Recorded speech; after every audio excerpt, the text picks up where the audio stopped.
Pastor, eu vou chorar? Vai. Pastor, eu vou passar luta? Vai. Pastor, eu vou sofrer? Vai.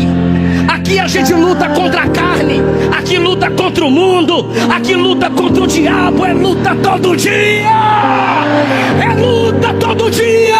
Mas de uma coisa eu tenho certeza: o mundo luta sozinho, a gente luta com Jesus. A gente luta com Jesus. Crescer dói, machuca, é cruz.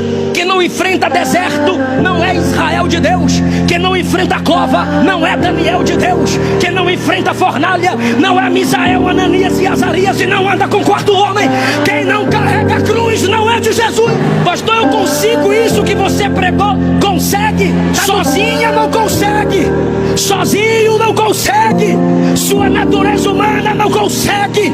Mas olhe para o versículo 13 e diga: tudo posso naquele